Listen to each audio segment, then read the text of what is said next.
Welcome back, guys. Welcome to another podcast on my channel. And as usual, don't forget to like this video. If you enjoyed, put down your comments. What do you think about this video? And as usual, we've got great content for you guys. And joining me again is the first guest who came on my podcast, and he'll be here again. And we've got so many things to talk about. And let's get into this straight away. Welcome back, bro. Thank you, Sheldon. And I hope everything is cool over there as you are living in the mountains and we are living in the plain, enjoying mangoes, you know. I'm living in a village, like literally in a village.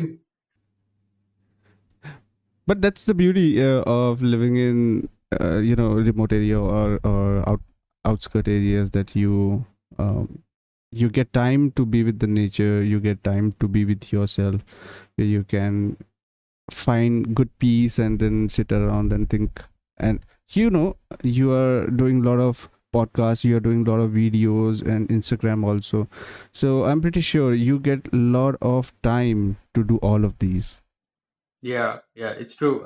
I think moving out of the city and moving into like a little village, I would say, is so much peaceful, so much more time to think, so much more time to do. So, like a lot of creativity, like exploring, understanding, trying to get creative ideas, discovering new uh, passions and stuff like that. So, yeah, I really Mhm. enjoy staying in a place like this. Absolutely, and I also miss my hometown because of these reasons, because over there I can go anywhere, find peace, sit around, think about ideas, read, or consume content, and then brainstorm over there. Yeah, I do miss going my hometown, which is also a village. Yeah. I imagine. I've seen pictures of.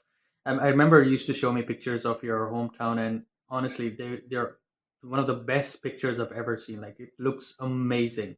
I remember. I think it was back in 2018, I guess. And I remember you told me Yeah. that you got some pictures of snow because I at that point I never seen snow personally. So and I saw snow. I was like, oh wow, this has got to be something wild, like amazing. Absolutely. But honestly speaking, the snow part is good for 1 or 2 days, or for if you are on vacation, that's it. If you live there and like you are doing right now you are experiencing it. It's not like it's good on the picture or videos or reels, but it's not like very habitable living in between minus somewhere minus zero. I mean, sorry, the minus belows and zeros. Yeah.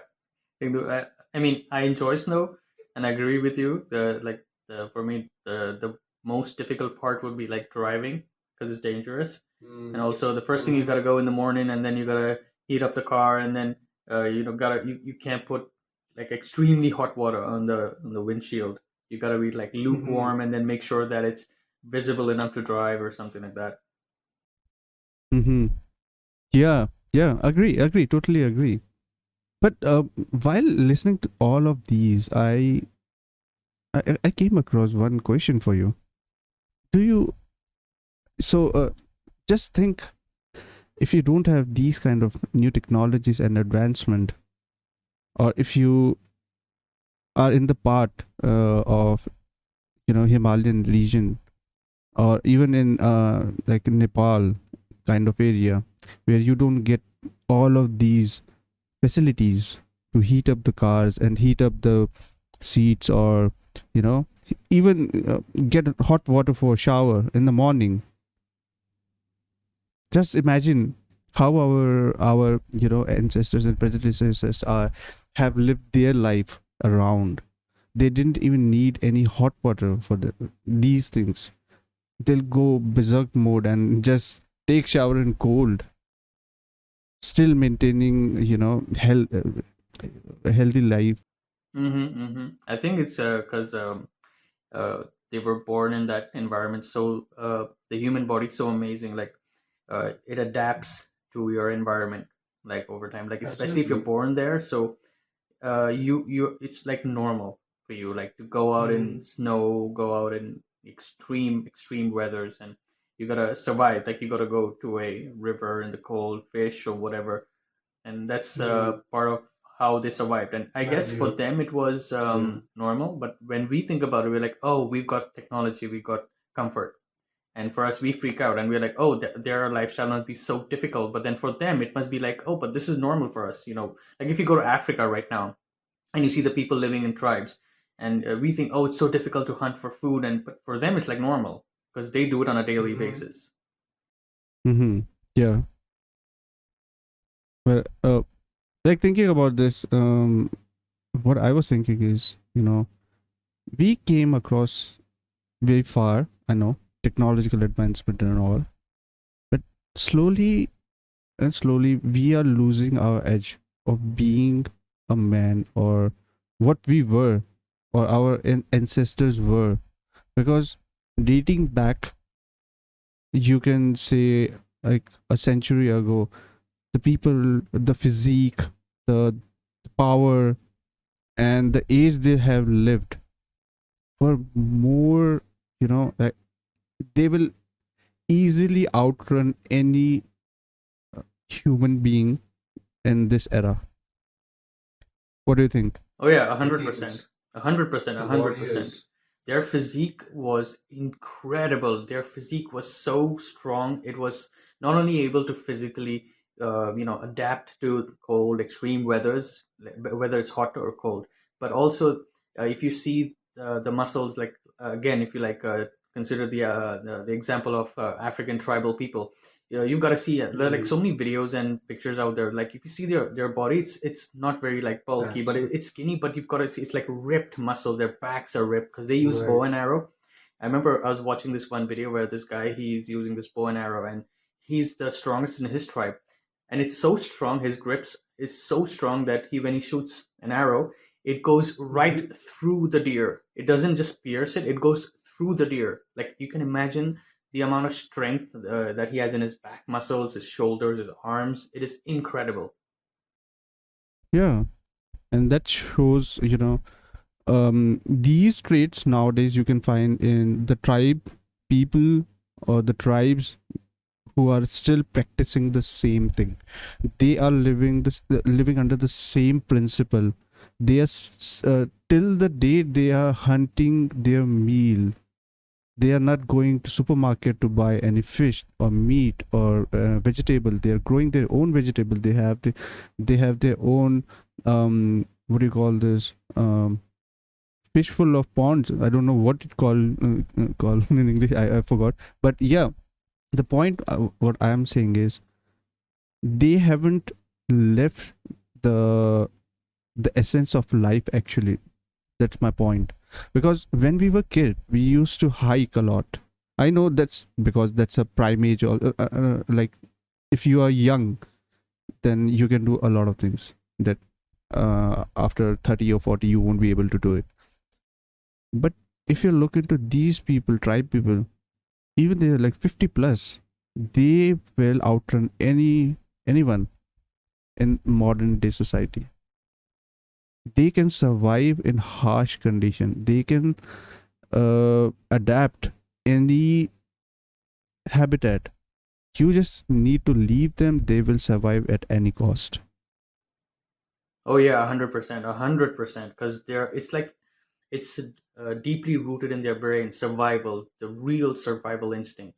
Like for example, if you see difference between survival instincts of you could say people who live in tribal areas compared to people who live in LA right now. And if you go to the streets of LA, like it's mostly shown as glamorous, the place where you go to become a star, and it's nothing like that. If these people, they get addicted to drugs. I don't remember, there's a street over there, and I don't remember the name of the street. It's one of our famous streets where you go there, it is filled by homeless people, and almost all the buildings are empty in that particular place. And these people don't really have survival instincts like a tribal person would have. These people would just go to drugs or just die of homelessness. That's it. They would either steal or something like that, or they would just die of homelessness. They won't make the effort to climb up and survive. Plus, I think the majority of those people were also ex-militaries that I know. I have read a lot of articles. Yeah, after they got retired, they don't have anything. It's all the structure, actually. The political structure, it is like that. But I won't say I don't want to blame a political structure for this, because it is again a choice. If you want to, waste your money somewhere when you are getting that kind of income, or you can invest and save it for the later. So everything should be, very precisely strategized for your future. So nowadays, what happens is, if you're getting paid, you're going to spend it. I have seen the mindset where people are earning and they're spending 95% right away in the first week of their salary. Then they are going to survive that on 5% after the half month. So it's all like, you need to have a good control. You need to have really good command on your expense. Oh yeah, 100%, 100%. A lot of people don't know money management. Like, you're right, they don't know how to use their money. Like, they just want to blow it up on things that they get instant satisfaction instead of really investing it. Like, I learned this from Shaquille O'Neal. There's a video where he explains that the first thing when you get a paycheck, you gotta room 50% of it and put it away. Don't ever touch it. Think about it as investment, government taxes, everything. Don't touch it. But if you think like a real millionaire, billionaire, whatever 50% that you have left, take another 50% of that and put it in investment, put it in properties, put it in whatever thing you want to invest it in. And then whatever 25% you have left of your entire paycheck, that's what you want to do whatever you want to do with that. You want to buy cars, homes, do whatever you want with that. That's real money management. Yeah. So one question for you. What do you think? Saving your money in bank or investing in mutual funds or any other, crypto or real estate? Oh, I would obviously prefer investment every time, because the system, the logic of a bank is something that I did not understand for many years. I didn't understand why is there a bank, and then I recently understood like what exactly is a bank. Like, say for example, I get, let's say for example, 500 euros or something. I take that money, I go to the bank, and I put it in the bank. Okay, thinking it's going to be there, it's going to get in it, grow gradually or something. The banking system is one of the biggest scams, frauds that has been created by the top players. It is the worst thing ever. It's there to manipulate people, and people are so foolish they will believe it because their marketing strategies are so good. Invest, put your money in your bank, and it's going to be safe. Correct. No, the banks are giving out your money as loans to random other random people who apply for loans, and that is absolutely wrong. It is horrible. A lot of people don't understand this. The best ways is to, whatever income you get, one of the best ways invest, I would say the best strategies for investment right now is investing in properties, because that way you get cash flow and you have an asset. You don't have a liability. You've got an asset. And then there are other investment opportunities as like cryptocurrency and stuff like that. But I would never want to go straight away to a bank. Like, I would rather prefer to invest maximum amount of my finance in houses or stuff like that. Yeah, pretty good thing that you have explained about the real estate also there, because I see real estate as an investment where you don't have to worry, and it will run a long time, for a long time, and the value is always going to be up, that we have seen. Also, exactly. Also goes for the luxury items also. I'm not talking about the cars, because car broke down, cars have maintenance and issue and all, so the value will degrade anyway. I'm talking about, recently I've also seen one video where there was an interview, I don't remember the name, but he has been asked that, okay, if you have $1 million, so what you're gonna do with $1 million? He said, first of all, I'll just go for crypto, or I'll invest these in mutual fund plus real estate. Then he has been asked that, okay, if you don't have these options, what will you do? He gave a really good answer, and he said that I'll invest this money on luxury item. Mark my word, he said, don't get me wrong that luxury item means luxury cars or supercar or any cars. Go for watch. Buy an expensive watch. That way, first thing, you'll be able to wear it. So that will increase, you know, your kind of a status, because you're wearing an AP, let's say AP. You're wearing an AP watch. Plus, after few years, these luxury item where comes like the iced watch, let's say the Rolex. You bought a Rolex with a lot of ice. The value will never go down. Either it will remain the same or it will go up. Same thing happened with one of the YouTuber from Dubai or Middle East, somewhere from the Middle East. What he did is he bought a lot of watches, and after like 7 or 8 years, those company or those partners stopped making these kind of watch. So automatically that watch became a rare commodity for everyone in that circle. That's how the value goes up. So it became an antique for the other person that can be now auctioned at higher prices.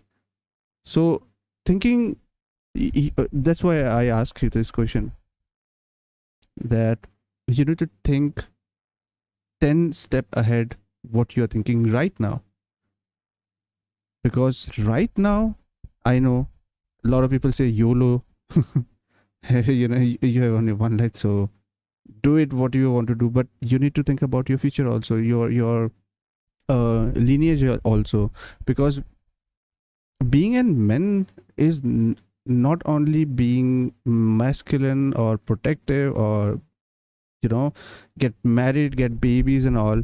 I think it also, there is one more thing which is very crucial, that is your lineage, your heritage, your name, the last name that has been running through ages. You need to understand, you need to work on these areas, you need to work around that your race is not extinct. Your culture is there, culture should be always there. And again, I'm not saying the culture, the evil culture, because this will be a really long podcast if we start talking about these things, very well.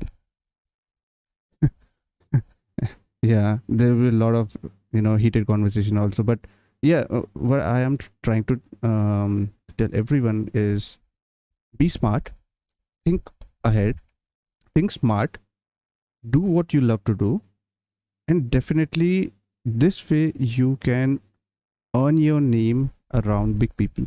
But you need to be consistent. You need to be consistent. Even if you are brought to your knees, you need to stand up again and then run. That's the main thing. That's the main drive everyone should have. And I've seen that in you. That's why I was thinking, okay, I was just thinking, okay, I was just imagining, I was just sitting here, I was just waiting for the moment, oh, someone will give me money, or someone, there will be a day when I'll become some big name in the corporate life or something. The reality hits hard, bro. Reality hits hard. And I'm so fortunate, that in this age, because like Gary bro says, if you are even in below 35, you are still a kid. That small message is like, it's really motivating actually, if you take that in right way. So yeah, coming back to point is, I have seen your growth I've seen or I have heard a lot of stories that you have gone through to achieve this. Makes a sense now to me. Wouldn't have been making sense like 2 years back. I was still like, oh no, no, no, no. They will have some plan for me. They will do something for me or something like that. But now I understand why people say sit with successful people, sit with people who have gone through it.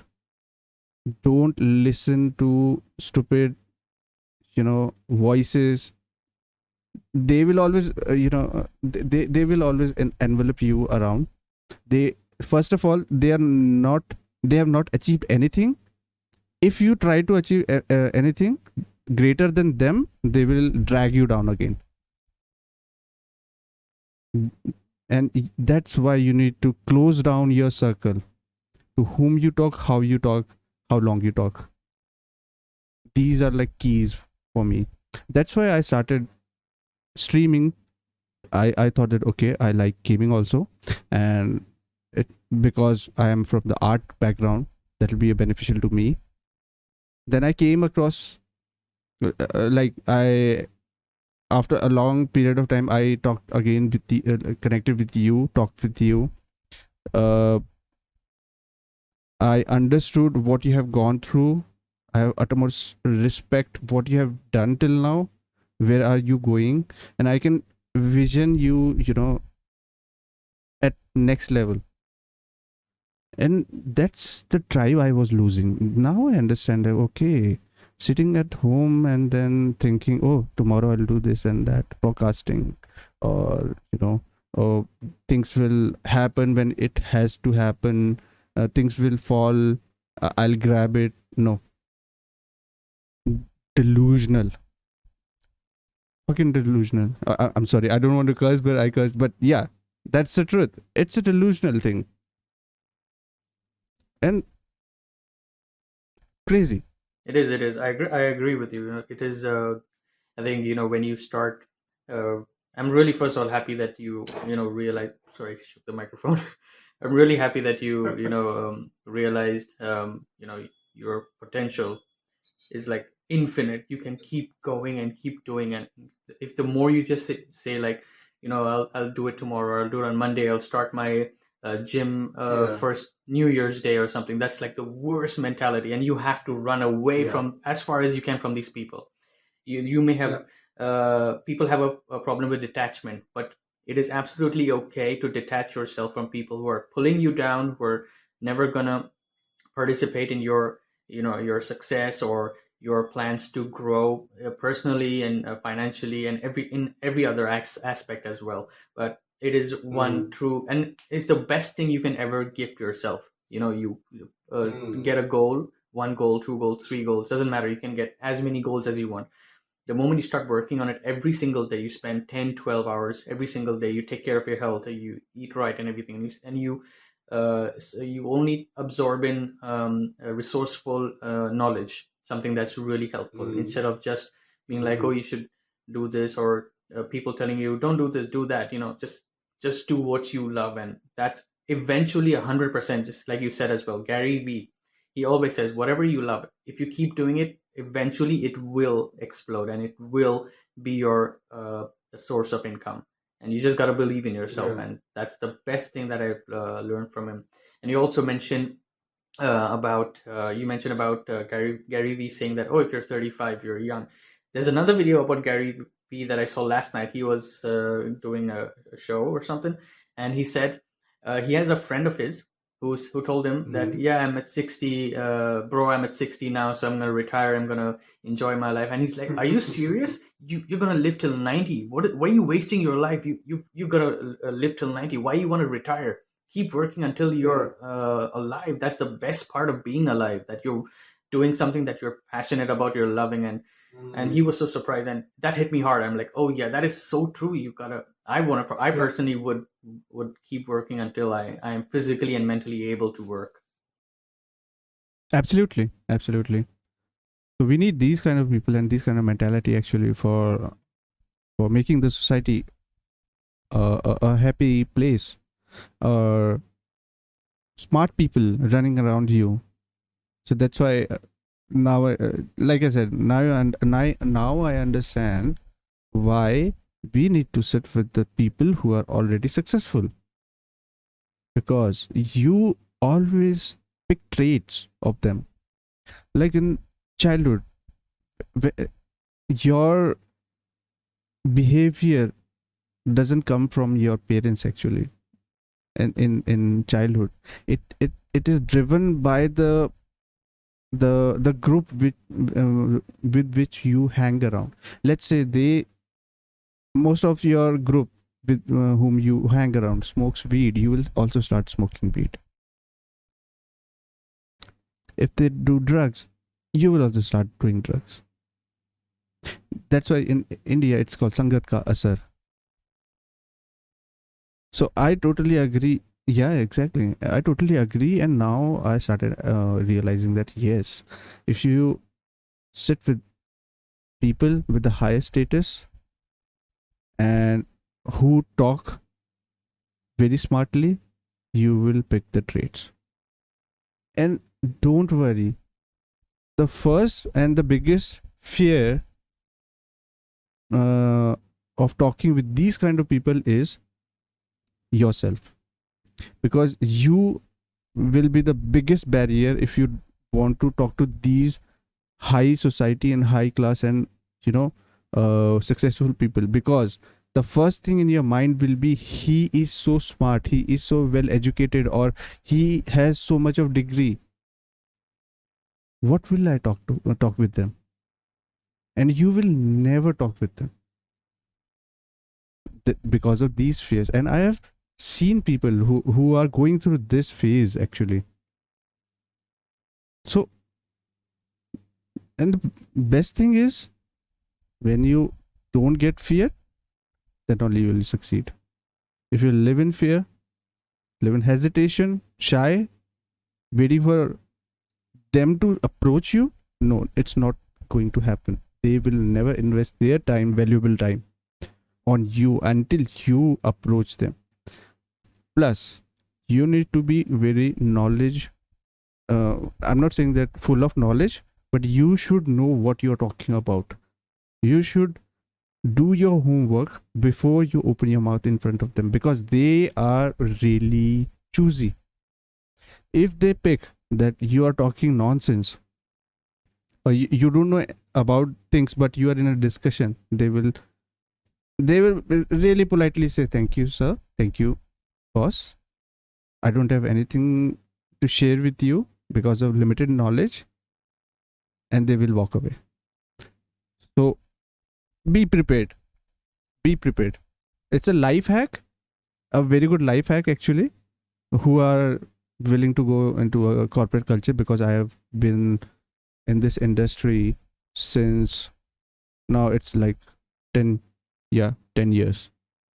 So I have seen a lot of people getting in, getting out, who are still there, who still want to work just for money, because it's like constant safe money for them. That's their mentality actually. It's because they're working for money. Like they're working for money. They're not really working for the desire and passion of actually enjoying that art, that work that they're doing. Like a lot of people will justify it and say that no, but the work that I'm doing, it's like, for example, let's say graphic design. They'll be like, yeah, I'm enjoying graphic design, but you're doing graphic designing for someone else. They're telling you what to do exactly. You're not really using your own creativity. You're doing what you're told. A machine does what it's told, and also a slave does what it's told. Absolutely. And we were it's crazy because you mentioned the word don't live in fear. That's so true, because it applies for, you're right, it applies for when you try to go to these people who are passionate and working and entrepreneurs, and they will only pick people who speak smart things and creative things and are passionate about what they're doing. You're right. It's crazy. We were talking about this. I think it was the other day, 2 days ago or something. We were talking about one particular part of the human behavior where they live so much in fear. They will not only, uh, in general, the people who live in fear, they will not only take a risk. They will always want to convince their surrounding, their friends, their families, their kids as well. They will convince them and tell them, don't take a risk, take a safe job, do a job like become an engineer or a doctor or a lawyer, or because that's safe according to them. But then if you realize and you see, just because I'm living trying to live safe, I'm not actually happy. You may think you're happy, but you're not actually happy. Maybe a small percentage of them turn out to be happy. I'm not saying they won't be happy, but then there's a very high percentage of people around the planet who will never be happy if they're playing it safe and don't take the risk. Like, why not take the risk? Because by the time you're like 90 or something, you're in your bed, the only thing you're going to think about is, you're going to think about, oh, I should have done this, oh, I should have done that, or I should have married her, or I should have asked her out, or something like that.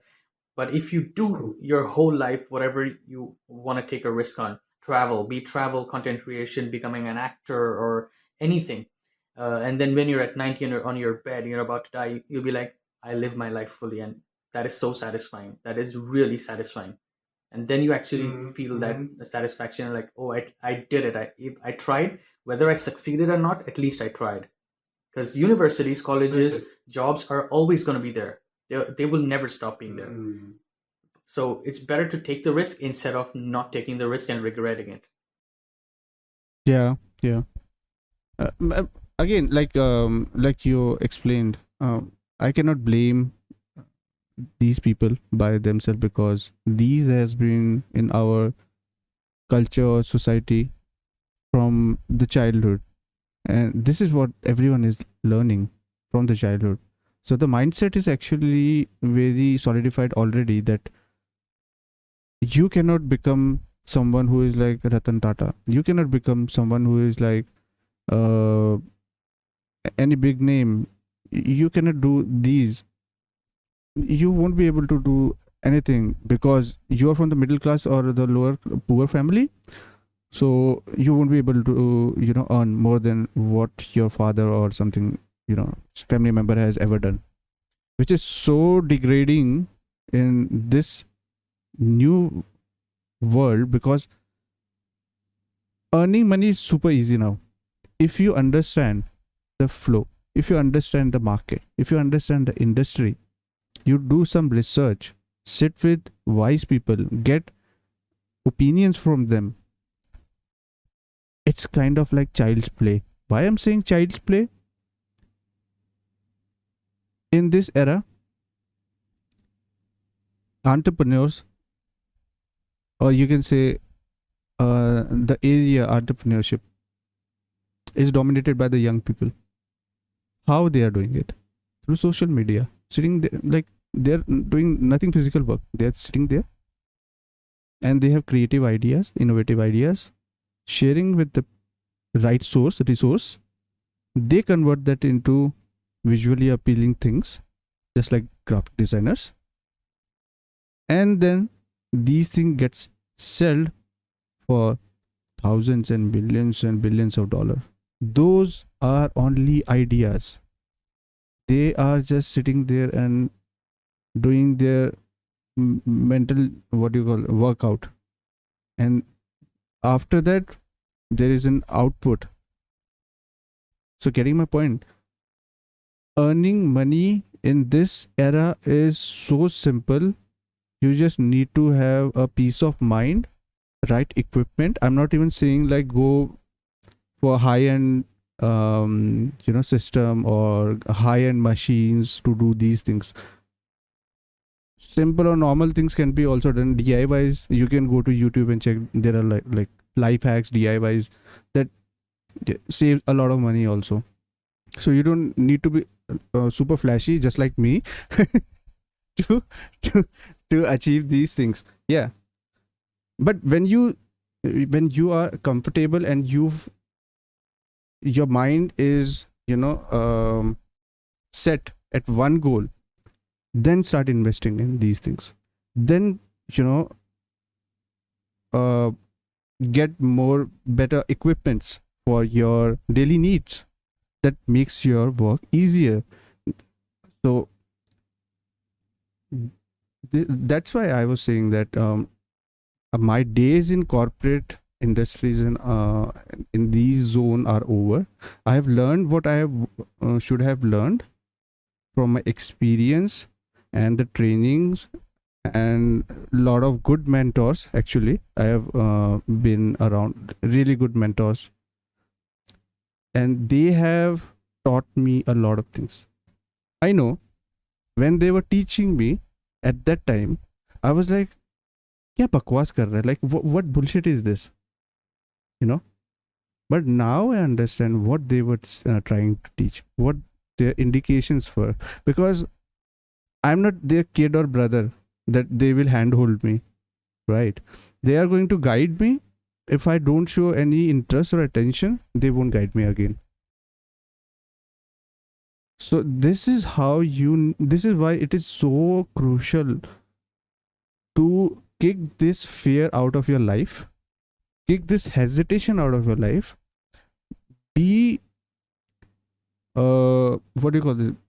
Be confident, carry yourself, and best way to do carrying yourself actually for the personality, I would give one more life hack is, if you don't want to go to gym, if you don't like running, do certain exercise. Calisthenics are there. You can search or even some basic YouTube. exercise at home, like some basic squats or push-ups, wall push-ups, or anything. Something is better than nothing, because anytime you take care of your health, your body will always be happy. It'll always be happy that you're treating it well, and then your mind will be fresh, and you will be able to be more productive, more creative, and that's a reality. But a lot of people, it happens in two scenarios. The first thing, people don't understand this, so they don't do it, and the second one is people understand this, but they're so lazy, they will always find an excuse to not do it. It could be anything. They'll be like, I'm busy right now. I'm watching this video. I'll finish this video and do it. They never do it. They don't want to take. It just takes 60 seconds just to do simple wall push-ups. I'm not even talking about ground push-ups. Just simple wall push-ups. Okay, you do that, and you do 10 of that and 10 squats. That's it. It won't even take 60 seconds of your life. But those few seconds of these two simple workouts, if you spend those few seconds working out every single day, you will feel so good in your life. You will feel the best ever, motivated. You'll feel the best physical condition. Slowly and steady, you will feel it. Agree. And I'll just give. I just remember now the thing that I wanted to talk to you, and I totally forgot it.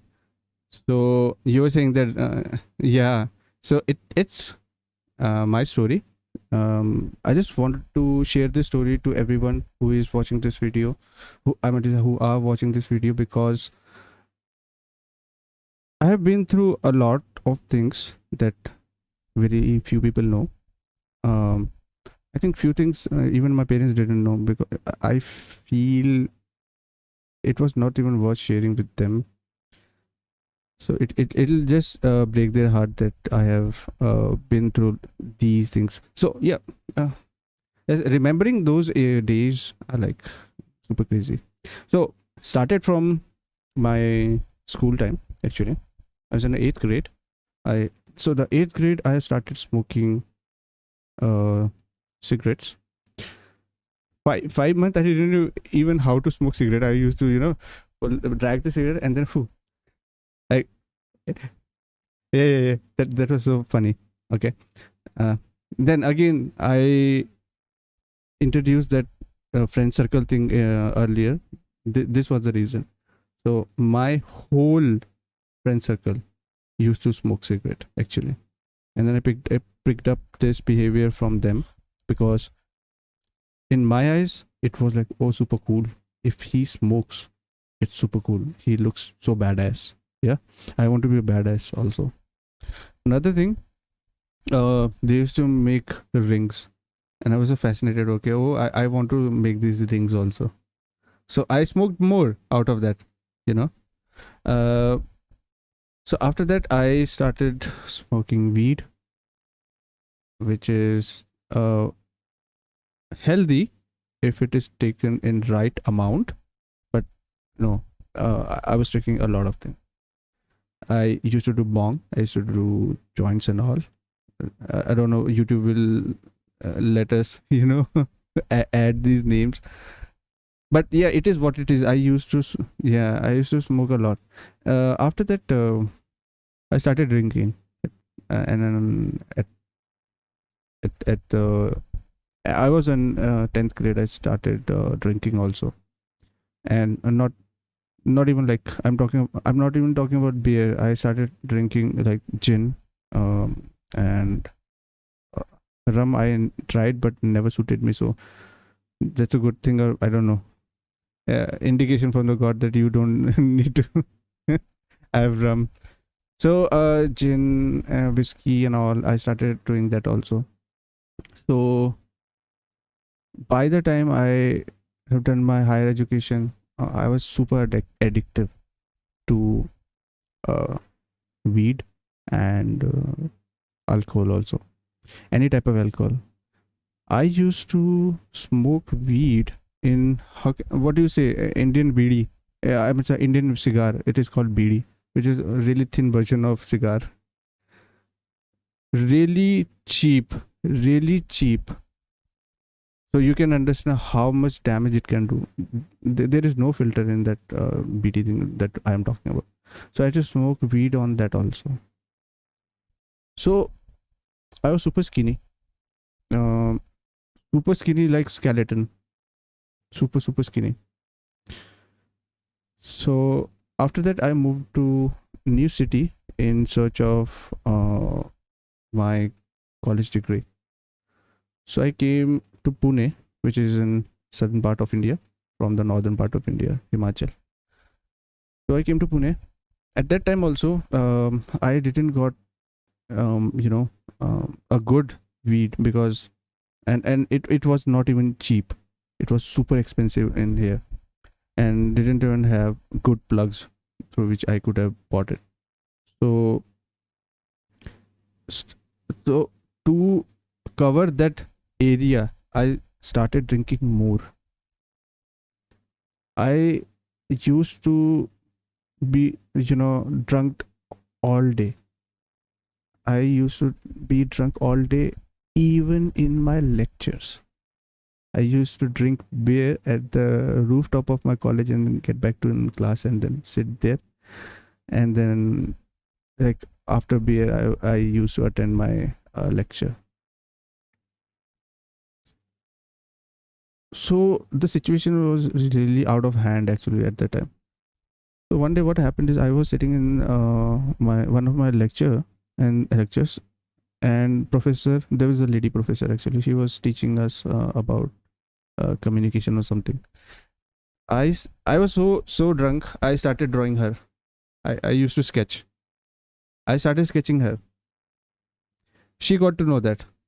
She took the paper, took me, went to dean, gave that paper to dean, and then she said that he was not paying any attention in the class. He's also, I think, drunk or something, or maybe. Uh, and then dean was that time the dean was really supportive. He said that okay, no problem, you go, I'll handle it. And then he sat with me, saw the paper. First of all, he said that really nice, and I was like, he was throwing sarcasm. I was like, sir. So he said that no, I'm talking about what you have drawn is really nice, it's impressive. And I was like, really? It was like I was expecting a lot of scolding, but he's like started appreciating me, which is what I have learned is sharing your feedback. Even it is an escalation, you can always start with positive note. That was so beautiful moment, and I will never forget that moment actually, because that day changed my life. How it changed? He said that because you are so good with sketching, why don't you join animation? You can do a course. It's called animation course, and it revolves around this. And at that time I didn't even know what animation course was. I was like, what will I do? I'll draw comics. He said much more. I said, what? I'll draw, what do you call this? Mickey Mouse.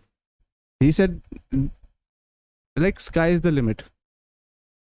He gave me a right contact person. I connected with him. And right after that, I started my degree course in animation also. But at that time, another thing was also going on, which no one knows actually. And yeah, exactly. But I was so scared to tell this, because I thought that what everyone will think is, because I moved away from my hometown. I used to stay at my you know cousin's place. I was not treated well over there. Straight talk. Even if they are watching this video, or maybe will watch this video, or their kids will watch this video, I was not treated well. Even they were. Oh no, definitely physically they not a chance. But because of foundation and cultural foundation and religious, not religious, cultural foundation, I have utmost respect for that area only. And because my parents said that whatever happens, please don't create nuisance over there. They are our relatives. And like that, year went, 2 year went. I used to travel to my college first at 5 rupees to rickshaw. No one will, if anyone will look at me nowadays, they will say, "Have you gone through this actually?" But trust me, I have, my pocket money was 20 rupees, out of which I can only travel out of the 20, I have to travel to my college, then 5 again to my institute, then 5 again to get back to the home. What I am left with is 5 rupees only. So you can understand that I am fully grown adult, not adult, youngster, but I'm, at that time also I was getting only this much of amount, very limited amount. I used to sweep, I used to clean, I used to wash, I used to do a lot of things that a labor can do. So there was a breaking point then. After 2.5 years, there was a breaking point, and I said, enough is enough. I don't want this at all. I called my parents. I said them, okay, for you guys, I have done this much, but now the water is above my neck. And if I stay over there any longer, won't be good for the relation, for culture, or anything else. I'll break down easily at that time, and I was super, like, I used to get angry like within a second at that time. Still, for my parents, I did that, but at last, then they also realized that, okay, yeah, things are not going well. Even the neighbors where I used to live, they also said that, like, why are you doing this? Why don't you get your own room and then go there and do your thing, what you're doing? No one will um make you work this much, because the time that you're putting doing this can be utilized on yourself. So I did the same thing. I left it. After that, I took a pledge never to travel in rickshaw, never to travel in bus. Anything happens, anything, like anything. So nowadays also, even if I have to spend 1K for a round trip from my place to office, I will never choose rickshaw or bus.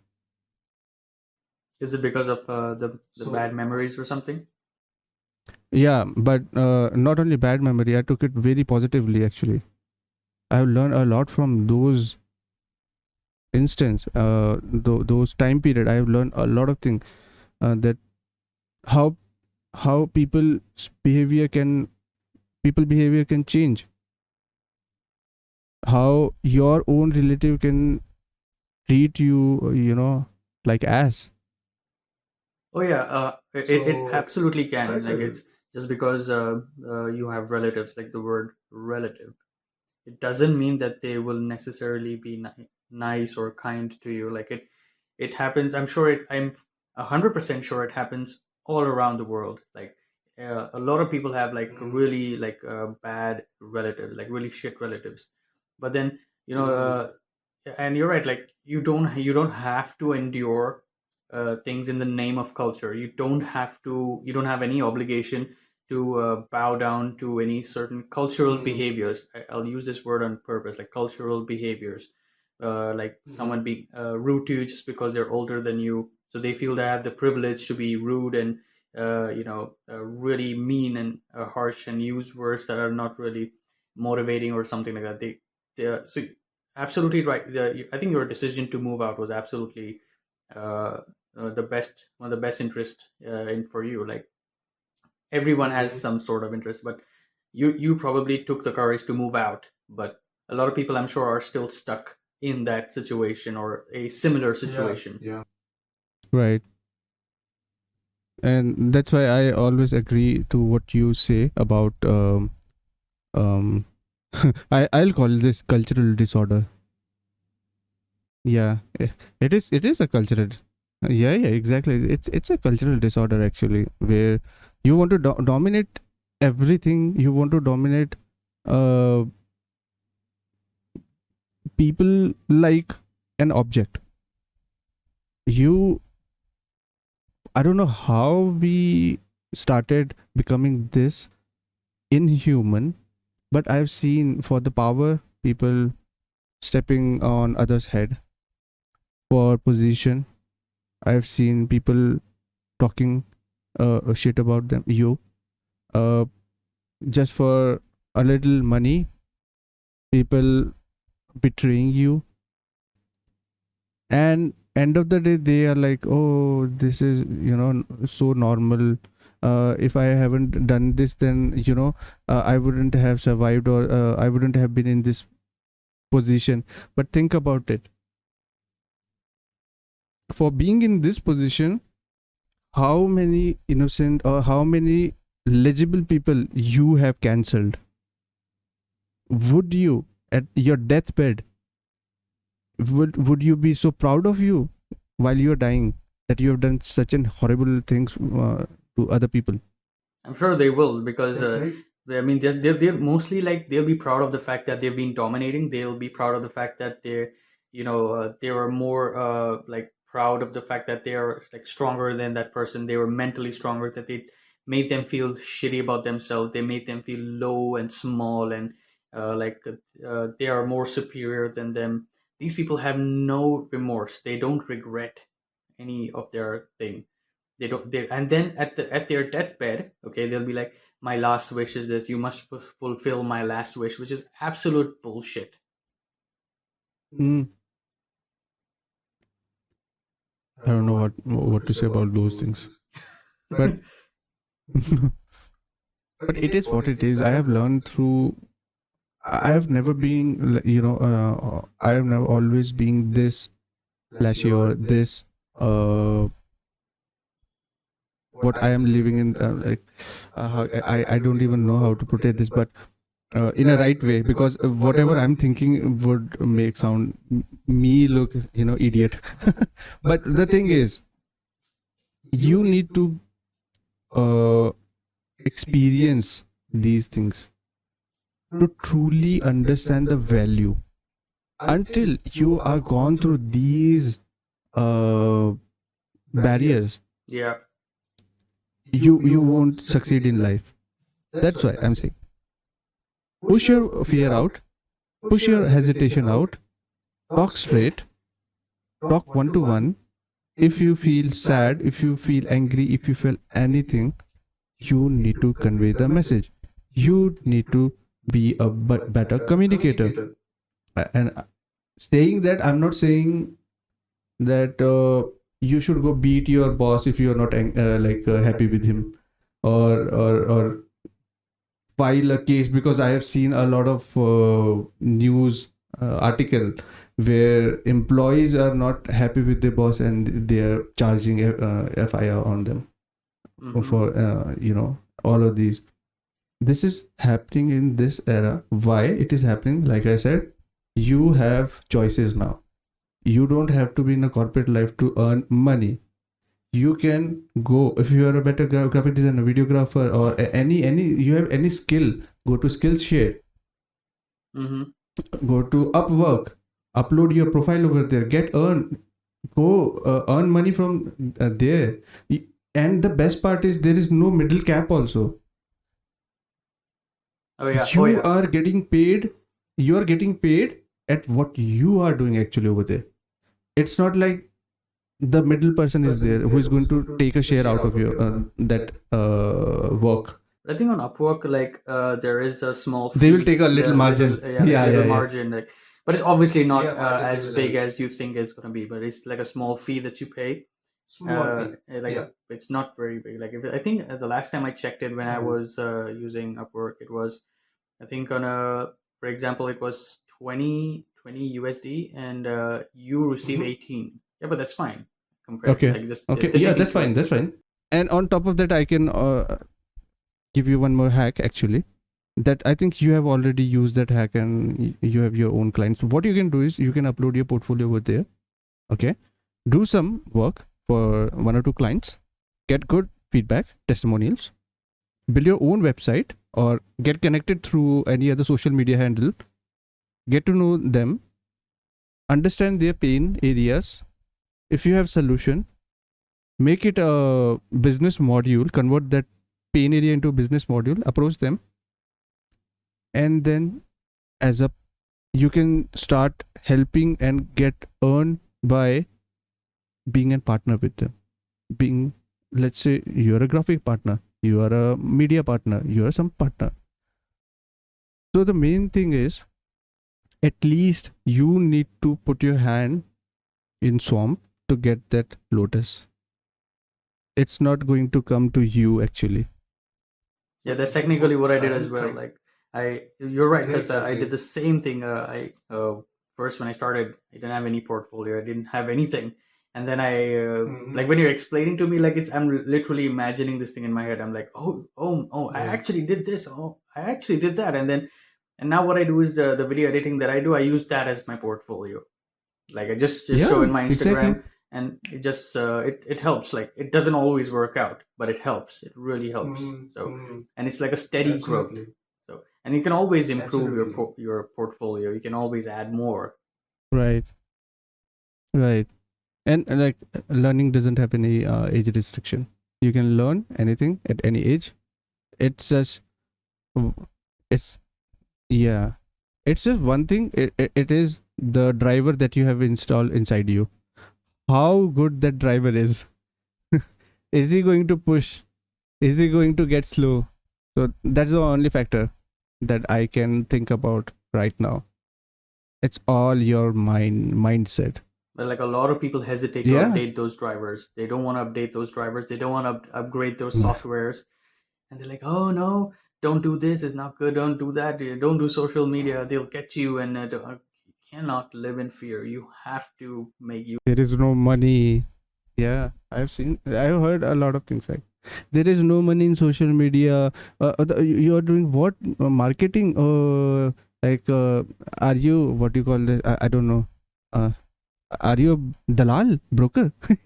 I was like, marketing. I'm not like selling someone. I'm selling ideas. So people don't even know the meaning of the word or the concept, but that's fine for us. Main thing, and one thing I will always share with each and everyone is getting paid in this day is not hard at all. That is the biggest fear of a corporate. Why? If you don't give them a better and or standard work environment, they will leave. There is no other discussion that can be done around this. The new generation wants peaceful place with a good culture. They are not bound to your money. They are not bound to what you do. They only want good culture, good surrounding, good premises, and better equipments. You give them these things, they will never leave you. You will have their trust and their expertise and their best thing. And this is the area a lot of people skip. I mean to say, not people. The corporate structures, lose in this area, because there are multiple other platforms where you can go register yourself. You have skills. You can draw. You can sing. You can record. You can write. You can do anything over there, and you will get paid over there. And after that, what you should do is, even before, I'm not even saying after, I will always emphasize on one thing: create connection. Create connection, especially if you want to earn. Create connection through LinkedIn first, because that's the easiest or the best platform, social media platform, to start business networking over there. After that, if you're skilled enough for what do you call this, Instagram, Twitter, Twitch, TikToks, how many, all T's. Oh, I just realized YouTube. these are the T's. YouTube. YouTube. If you have skill, show that skill over there. You will grow over there also.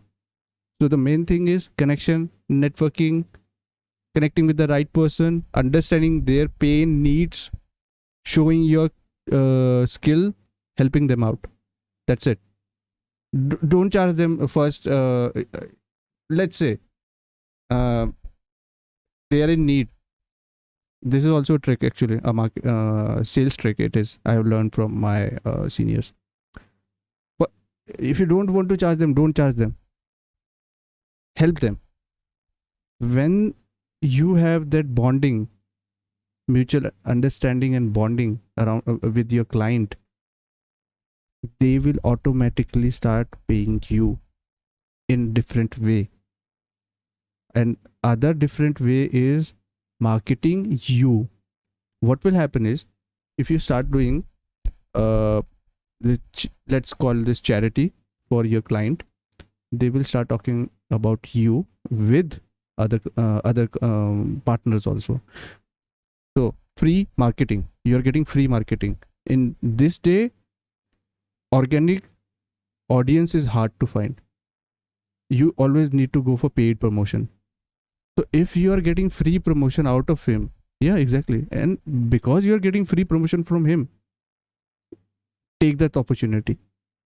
But always understand this: at certain point, you need to stop this charity also. You need to be very careful where to draw line. Once that client is with you, he has your trust. What you can do is, you can start suggesting them plans or strategies, because now, because you have a mutual understanding, they will start listening to you, and at that time they will also start investing on you. So never get feared that your client is saying, oh, I want to set up a marketing team, but you are just a graphic designer. Don't get don't let any fear enter your head that you are not capable of doing marketing. Simplest panda I will tell you is, around your networking, because you have a very strong network, there is someone who is good with marketing. Ask them, get them, pull them in your circle, and then he will also start earning, you will also start earning. The the client is also happy. Getting my point? This is how empire is made. Networking connection is crucial. Absolutely, networking is so essential. I just want to cut you there and tell you a real thing that I did was I I agree with the fact that if you establish a good relationship with either a client or a person who's working for you, I tested this theory out. So on Upwork, I created another YouTube channel wherein I put it's called Peaceful Multiverse, and what I put on that channel is just simple images with some calm, relaxing ambient music, like maybe it could be water drops or maybe some calm piano music, and it loops for 9 hours, 10 hours, or something like that. So I was wondering, okay, my system not really powerful. Like at that point, I was using a laptop, so like if I wanted to render that video for 10 hours, it still took like at least let's say for example 12 to 16 hours to render that entire video. Even if it was just an image, it wasn't even a video that's playing, just an image with background music. And I said, okay, I'll just put it on Upwork. I put that advertisement on Upwork as a client, and I put the payment as $5. And I said, okay, I'll pay $5 for 5 videos, same format. Okay, each of them will be different. I wanted to test this theory. So there was this one guy from Indonesia, and he said, okay, I'll get this work done for you, no problem, it's fine. 5 videos. I'll send you one as a sample to see if you like it, and then I'll do the rest for you. Don't worry. And I was like, okay, cool. And he was very professional, very eager, and very polite and nice to me. So I said, okay, cool. We'll get this done. He did the video for me, and he did it fast. He did it about about I guess an hour and a half or something. He did one video, like he rendered everything, and I was really impressed. I was like, oh, he did it fast, and he was like, I'll get more work done for you, and I'll do extra for you, and he wanted to do extra for me. So in that moment, I could see a bit of desperation, but I could also see that he's willing to work. And I realized, you know what? I want to be kind. I want to be nice with this guy. So I said, I don't want any more videos. This one video is good. Okay, it's up on the channel. But instead of paying you 5 for this video, I'll pay you 20. And he was like, oh, seriously? And I said, for 20, I'll do like 50 videos or something. I said, no, I don't want any more videos. I just wanted one, and I'll keep in touch with you. And he said, okay, thank you very much. And he was like, if you need any other video editing work or something like that. And he was really, really sweet and very nice. And he was, I realized in that moment that I established a great relationship with someone across the world, random person, and he's ready to work just because he was kind to me and I was kind to him, and that we established that relationship, and he's ready to work if I ever text him or something. So that's something that I learned, that it's so important to have a healthy environment wherein you're not being selfish and paying them less. You're being generous, and when you show generosity, they will be super more productive. When you're kind with them, they'll be super more productive, and you keep an environment wherein you keep them happy, you're happy, so the entire productivity goes up. That is so essential to for everyone. But the thing is that in a lot of corporates, like you said as well, it's never like that, because the top players, the top owners of these organizations, I won't even say the owners, let's say managers or senior managers, they have this some kind of pride and ego. So they don't treat employees as employees, they treat them as machines, or they treat them as slaves, and they know they will squeeze them out to the last drop. And they will just pay them pennies, which is so wrong. And I feel bad for these people, because these employees, they don't realize that they can just literally get up and leave that job and just do something else, like anytime. Like I really wish that people would wake up and realize that they don't have to suffer, they don't have to live in I wouldn't say poverty, but I would say they don't have to live on a small salary or something like that. They deserve more, because these people are very hardworking, and they deserve way more than an arrogant boss or an egomaniacal person who's making their life so difficult. Like I always reflect and think about, like, when I used to work in the corporate environment, there are so many people that were like managers or team leaders in the team that I used to work. And I remember always feeling bitter that and when I used to go home, I didn't want to do anything else. I just wanted to be, just chill or not do anything else. And I realized this is not the life that I want to live. And then I said, you know what, just I'm not going to do this anymore. And then after that, you do feel that a bit of anxiety, because you for the first time in your life, you try to do something, try to fight fear, and then you realize, oh, this is actually the best decision ever. Like you start working on discovering what you want to do better, and then you see there are more places that'll give you better jobs, and not just the salary and the job, it's also the environment that's super important. Like you have to have create a good environment for everyone to work there.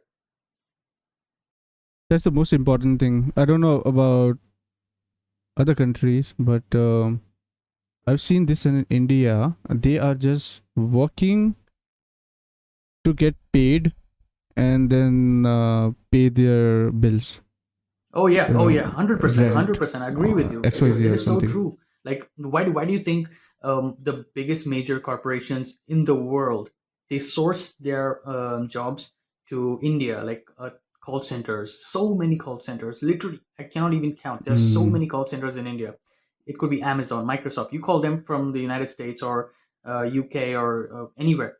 The call will be sent to India, and you'll be like, oh, these people are like, oh, you got a different accent. Where are you from? And they'll be like, oh, from India, and they get their work done. And the person sitting in the United States or in the UK or Switzerland, whatever, they're thinking, oh, this person must be getting paid as much as the people get paid here, the minimum wage. But there's no such thing as a minimum wage there. There is technically, but it's not what they're expecting it to be. It's not 1,000 or 900 US dollars or euros or whatever. Yeah. It is so low. It's so cheap. And major corporations know this very well.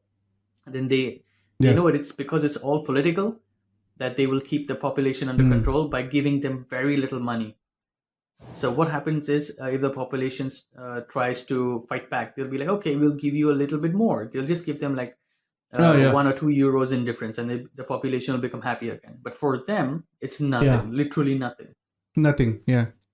Like pretty deep thinking.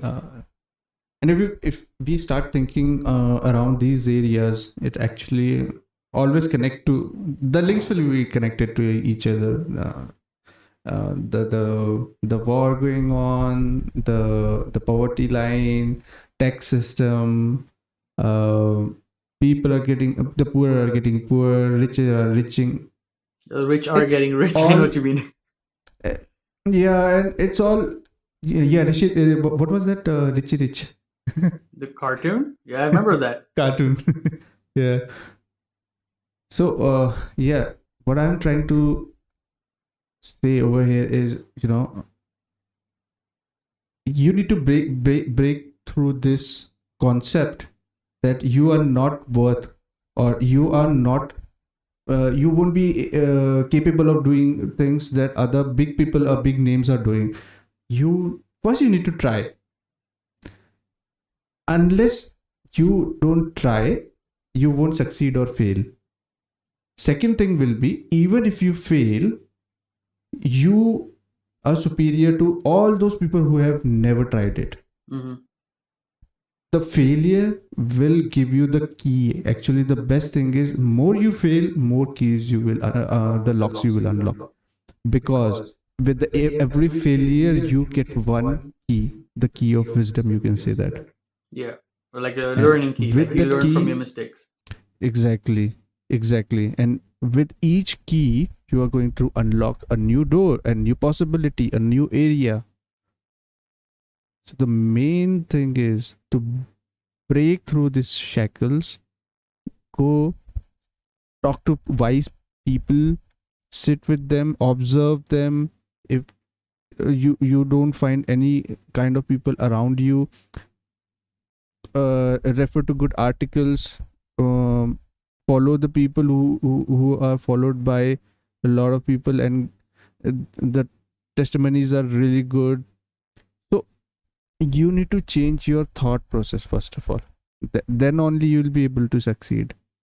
You need to break the chain. Then only you will be able to do all of these things, because everything is connected to each other. Don't think that, okay, you are in India and you want to, let's say, you want to get a job in Canada. Don't think that. There is one more misperception that I know, which is अरे ये तो बाहर रहता है, ये तो मस्त छाप रहा है.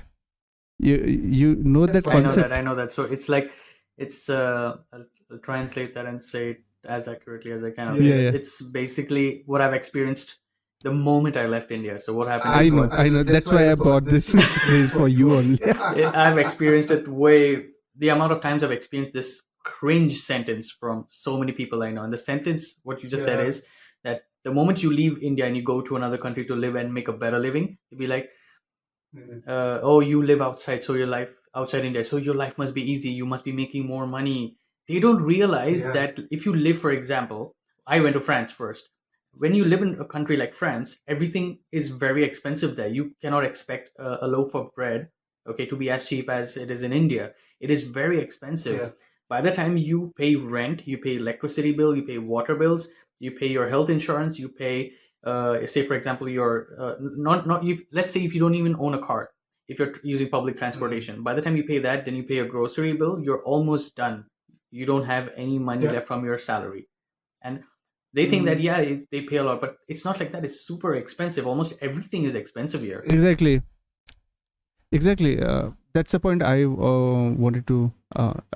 You have brought it very well, which is when you go to another country to earn money. A lot of people don't even think or realize that if that person is there, then he or she is living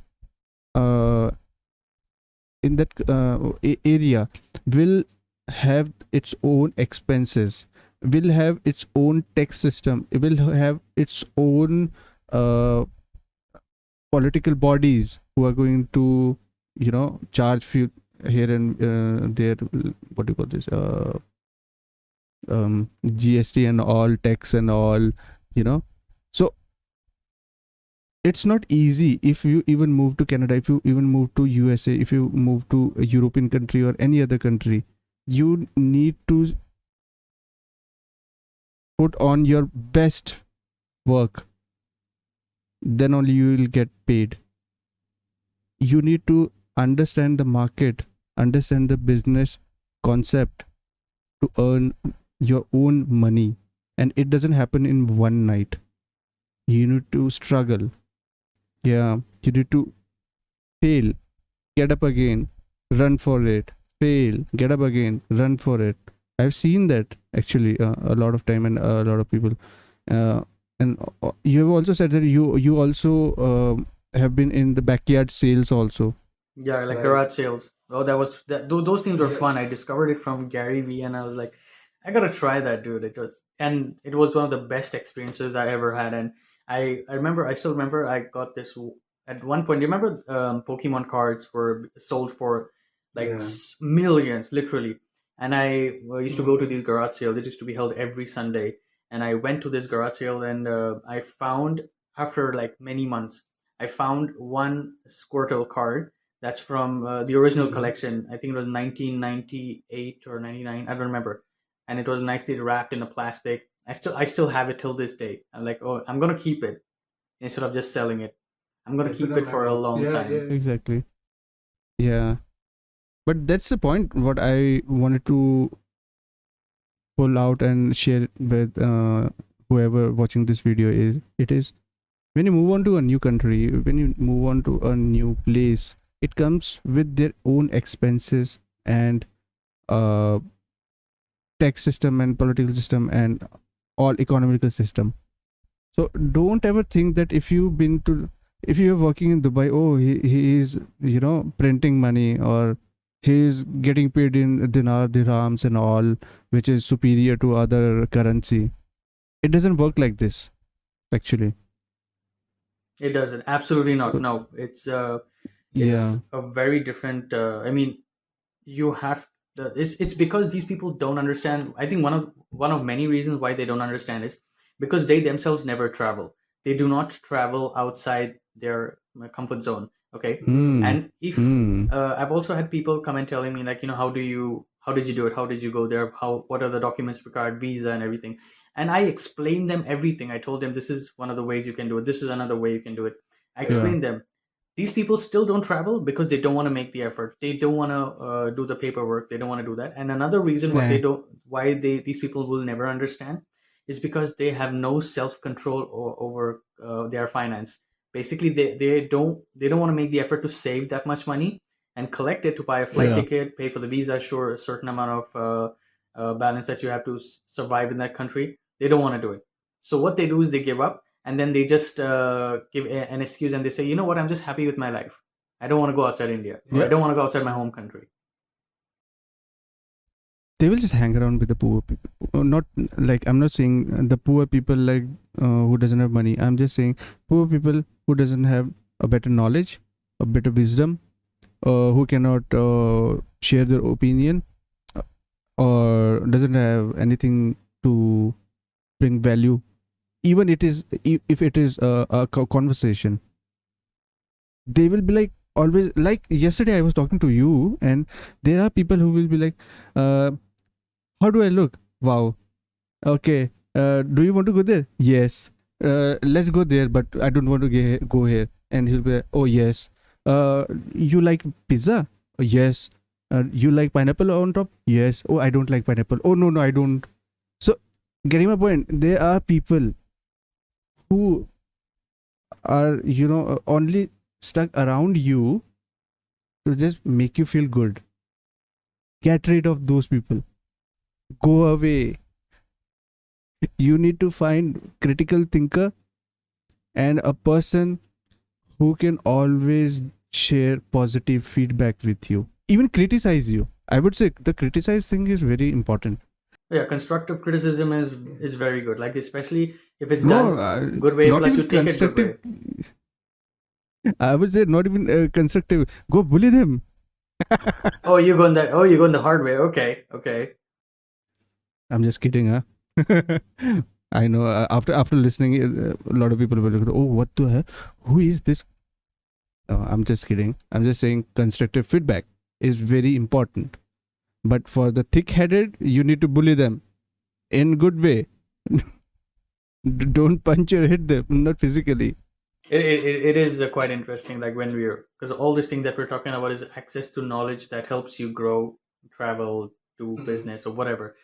It's interesting because I was thinking about this, and remember I was telling you about North Korea and the people who live there. Uh, I saw, I've seen documentaries about the people who live there. It is it is a very different place, something that you will never expect. And the first time when I discovered it a couple of years ago, and I started making a lot of research about North Korea. Obviously, I can't just get a visa and go there because you don't get a visa to go there. You have to go there on a government sanctioned trip. So it's essentially a trip wherein you only get to go where they want you to go.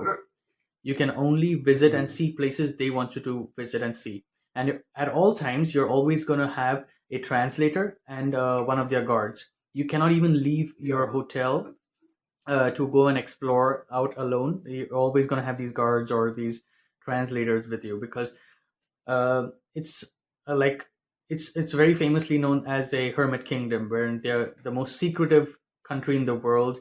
They guarantee and say that their country is 100% private, as in 100% free from the influence from the West world or East world or whatever. And there have been many cases where people, North Koreans, they escape and they try to go to either Thailand, to South Korea, or America, or whatever. And these people are considered as defectors by the North Koreans.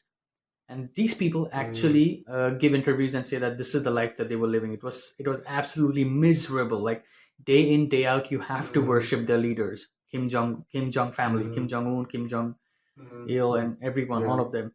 Like it is so harsh, and you have, and there is, and poverty, and uh, no access to clean water and food is essentially the biggest problem there. It is crazy because they don't have access to internet. They have their own version of internet. They have their own version of computer systems there, like literally. And it is just crazy to watch that, because when I watched that, I realized that I today right now, like in the place that I'm living, I'm so much more fortunate. I have access to do almost anything that I want to.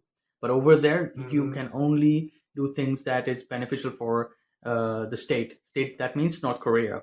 So it is crazy. It is absolutely crazy. But they will never admit it, And they always show that America is this great evil, that they're always trying to destroy the world. That's the real source of hell and evil and demonic things and stuff like that. But it is crazy. Like when I discovered it, it was just shocking. And the amount of control, it is a very controlled state. Like military control is like crazy everywhere. And Kim family is insane. Like they just want to control every single thing. Did you know this? The citizens, okay, they believe that the Kim family, they're essentially gods. And when I mean gods, like actual gods, they they believe it so hard that they even, when you go and visit there, they'll be like, the day Kim, the first person of the Kim family, was born, there was a rainbow. The birds were singing in Korean language when he was born, and I don't know, all sorts of crazy things, and they believe it. And I think when the first Kim, I don't remember his name, Kim Il Sung, or I don't remember his name, but when he died, it was compulsory for every single citizen to publicly come out and cry on the road. And if you weren't crying, like if they think, the military, if they think that you weren't really crying, they would get you and put you in the no, not concentration, sorry, one of these prison camps, like where you're forced to work and all, like literally get paid nothing, like for years.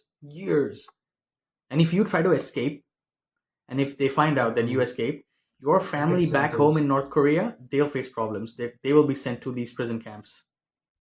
Yeah. I know. So you can say that the world's biggest prison. You could say that essentially, yeah. Oh yeah, you could say that. It is crazy. It is. There's so many things that they are secretive about, and now they have access to nukes. So it is crazy, literally crazy. Yeah. But I think every political system has its own flaws within. That's why they crash. You know very well, like even a superpower like America, whenever there is election, even India, the political powers who should think about people and for the betterment of the nation, they start debating, they start shaming other parties, they start finding loopholes in political system.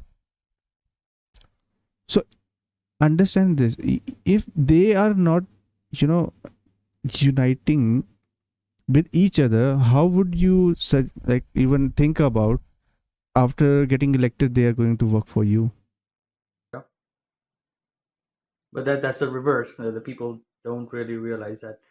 And even what happens is they built a system, so obviously it's a system just to control people, but they built it so efficiently that once you're elected, you have guards, okay, military, and these people have weapons. So even if the public decide one day to wake up and fight back, they'll just shoot everyone because they have weapons and the public don't. So that's like a very big disadvantage that the public have. That it's they are not armed, and they would just go into a gunfight with a knife. You know what I'm saying? And it's not only the politicians, it's the system itself. Like I'm going to tell you something crazy. You ready for this? If I ask you, in the United States, where does the money come from? Normally you would say the government, right? But the government doesn't own money. The Federal Reserve has the money. Okay, it prints the money and everything. Okay, but who owns the Federal Reserve? The federal government? No. So the Federal Reserve was established in 1912, okay, by a large bunch of private individuals, and they will never they will never say who are these individuals, okay? They created this idea to create something known as a Federal Reserve, and which prints money, prints something out of just simple paper, okay, and use that as value, okay, and then they started using things as cash, okay, money, and then tax. The worst thing is the biggest scam on the planet, literally the biggest scam on the planet, because these private people own the Federal Reserve. They own these machines that print money, essentially. And people are just drained out of it. They tell them, okay, this is valuable. We'll give this to you. You work for us. Okay? Because before, hundreds of years ago, when you traded something, you would trade it with something with equal value. Barter system. Yeah, simple. Barter system. Exactly. Yeah. But then they replaced it with simple thing known as money, value. Cash, paper, something that actually doesn't have any value. That money, that piece of paper actually doesn't have value. But these people have brainwashed the world, the public, so much that this thing has value, that it's been for so long that it's very hard to change it anymore. Like, it's very hard to shut it down. So they have been governing everything since then, because on the top part of the chart, it is the US, I think US dollar, the international currency that can be used anywhere, is USD. Almost every single place in the world, every single country, and it is owned by these private group of people that they're like you can call these people the owners of the country, like literally the owners of the world. Absolutely, I was about to say that, because they have endless. It's like they just want paper, specific paper, and ink, and I don't know, wires or something. A printing press and a plate. It's value, yeah, to create a value out of thin paper. Oh yeah, 100%. They have they own the plates. It's essentially these plates. I don't know what they're made of. It has the shape and the design of the dollar, like whatever's printed on the dollar. You know, like the signs and then the design and everything. It's imprinted on this metal or gold. I don't know what it's. I don't know the material that it's made of. So they have this plate, and this plate you put it in the machine, the printing press machine, and then you feed the machine with paper and ink, and it prints it. Yeah. It's called mint. I don't know why they call it mint. Why they call that mint? I always. No. It is like it's an abbreviation, I think. I don't know the full form, but let me just Google it real quick. I'm curious right now. Why is that thing known as mint?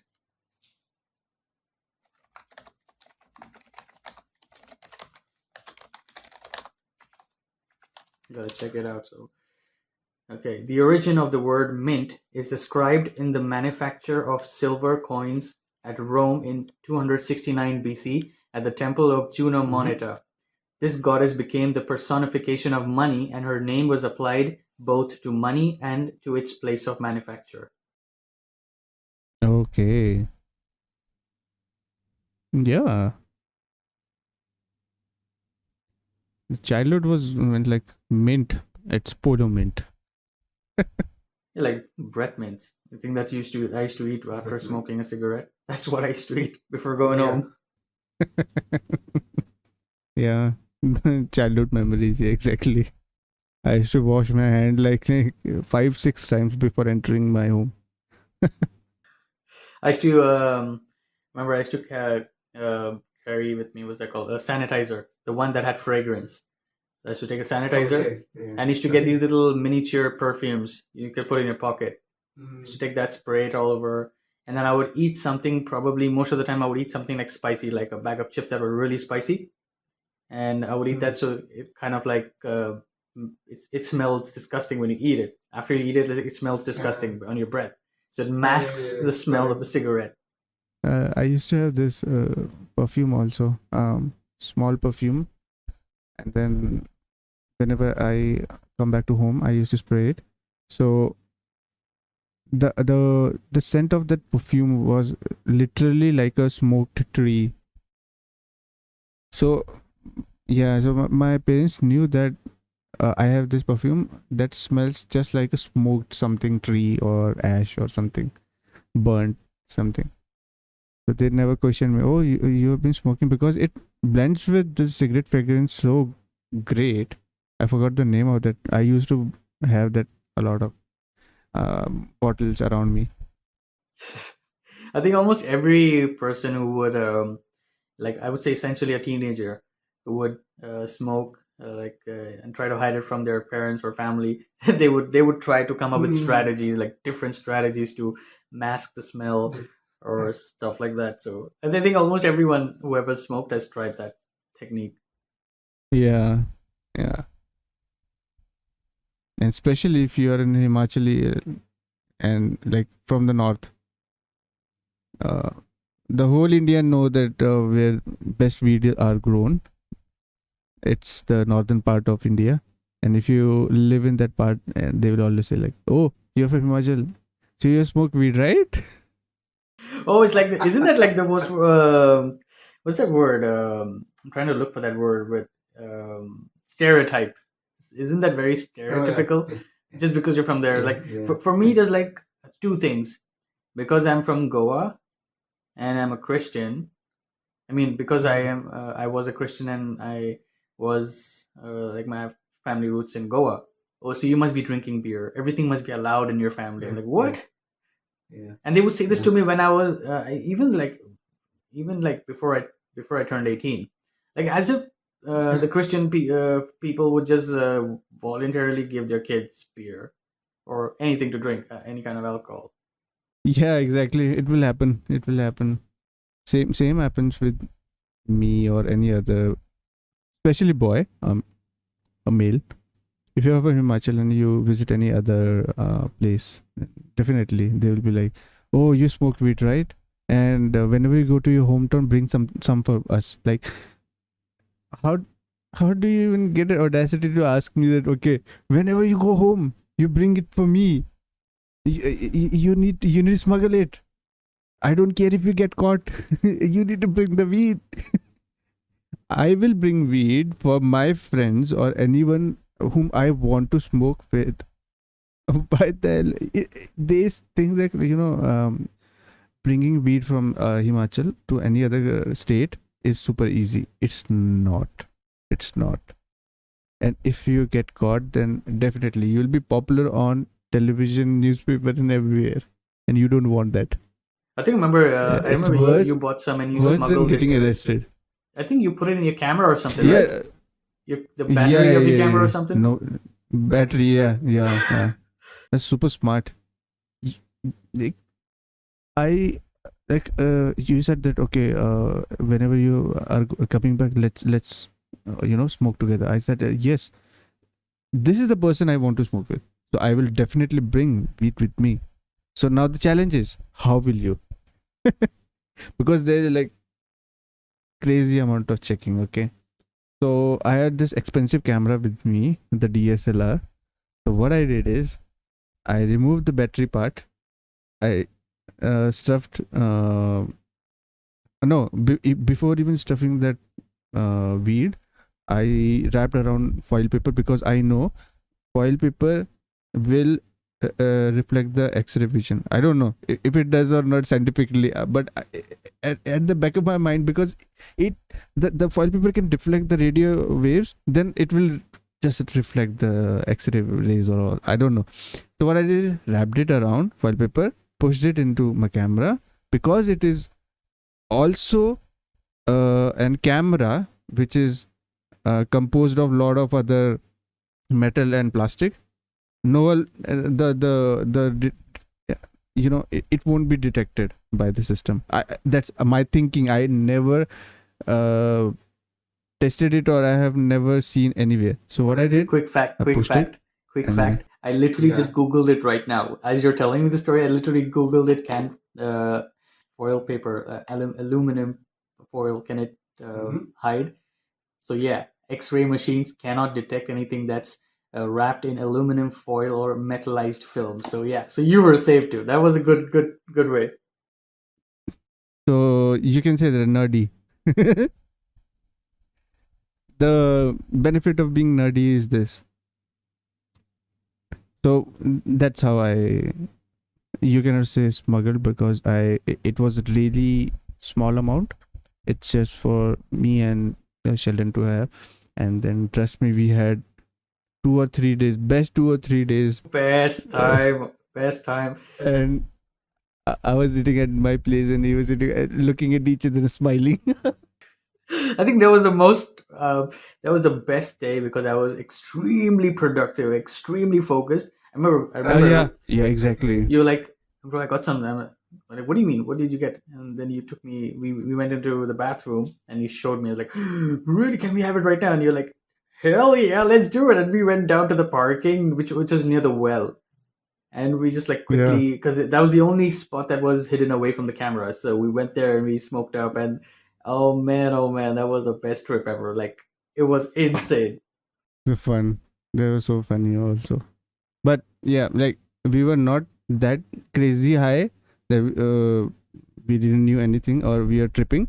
But yeah, we had the best time because uh you know what happens when you smoke weed with your friend or someone with whom your uh bonding is really good. You fall in the same radio wave, or you can say, if you get high with them, you'll experience the best things. You just need to look at the look into the eyes of the other person who has smoked weed. You will instantly start laughing at each other without even cracking any joke at all. Just by looking into the eyes, you will start laughing. I don't know, but that's the best thing and the best time we had at that time, and they were really funny also. But yeah, that's what I'm saying. You need to choose the right person. You can get into a really bad trip also if you don't choose the right person. I don't smoke nowadays. I don't smoke weed randomly or alone. I have certain people with whom I sit and then smoke, because uh with them after getting high, it's like I learn a lot of things from them also. They open up. If they have any issues, then we can sit talk. If I have any good uh, opinion or feedback for them, I will give them. I'll try to help them out. So this is how things should be actually.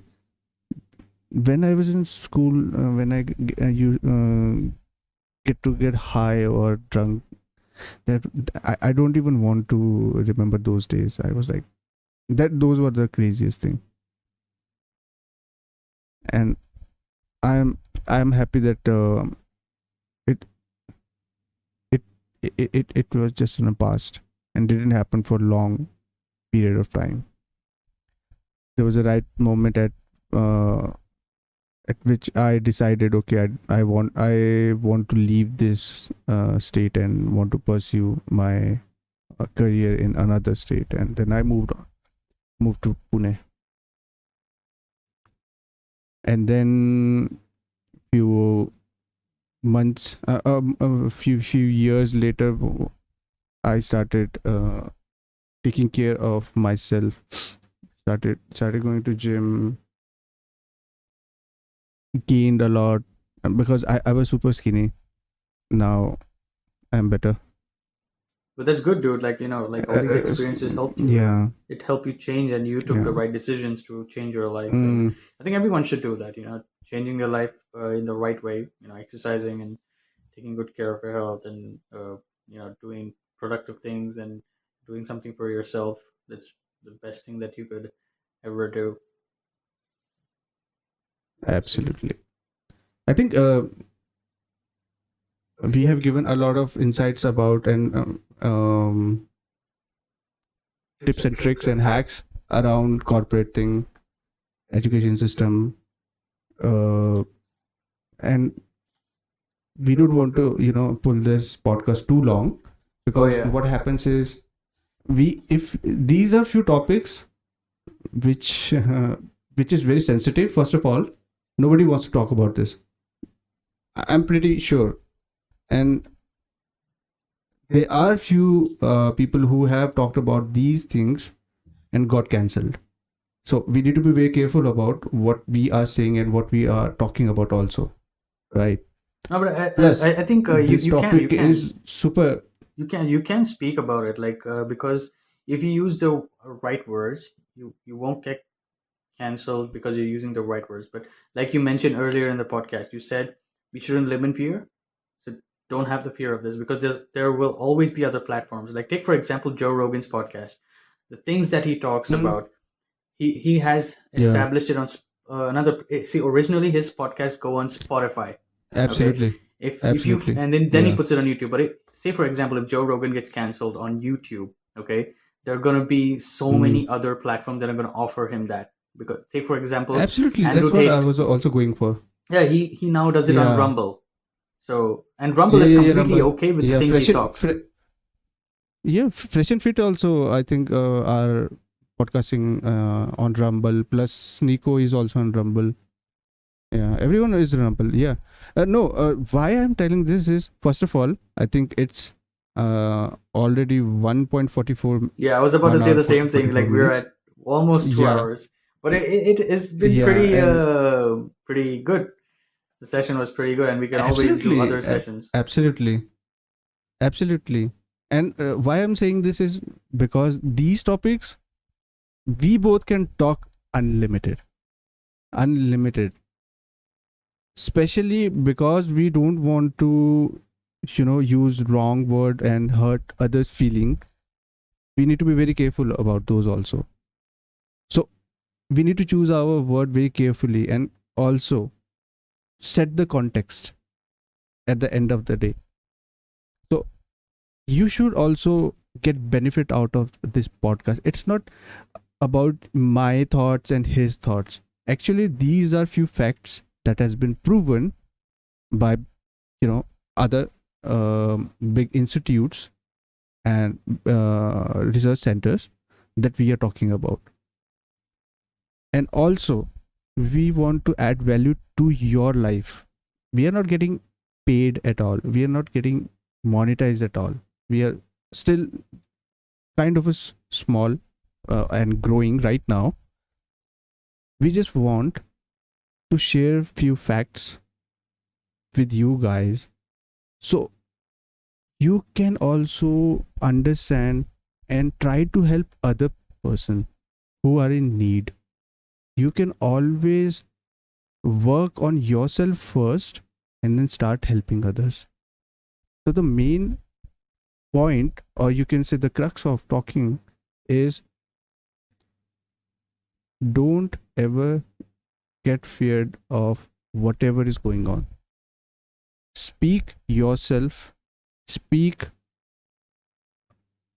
but before speaking again, you should do the homework and speak facts, so other can also get benefit out of it.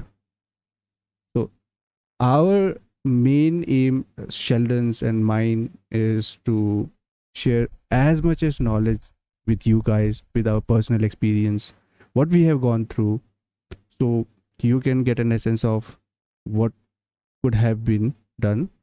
Or maybe if you are young and watching this podcast, can also relate with you and help to find the right direction and the right way where you should always go. Absolutely well So said, that, dude. Like yeah. it's true. Like this is more like a place where we could share thoughts, and obviously we discuss things, and Hmm. uh, share as much as information as we can, and as much as factual information, not just fake Absolutely. things, and things that are just based on things that are not proven, or at least scientifically not Yeah. proven, or something like that. But well, that being Hmm. said, that it's been a wonderful session, dude. Thanks for joining today. It was super Absolutely. fun, I loved it. and I know we have so many more things to say, but we gotta do another session, Yeah, and we'll do it on another exactly. episode. And for you guys, if you guys enjoyed this video, please don't forget to like, share, subscribe, and comment down about whatever you think about this video. Share your opinions. If there's any, as usual, I keep saying this, but if there's any specific topic that you would like for us to discuss, or if you want me to get any more information or facts or anything, just let me know. Put it down in the comment section, and follow me on all different kinds of social media. I've got an Instagram, I've got TikTok as well. And if you're watching this, I'm thinking mostly you'll be watching this on YouTube, so please definitely follow me back. And as usual, I'm gonna see you guys in the next episode or on the next video that I'm gonna upload. So until then, take care, guys. Bye bye. Bye.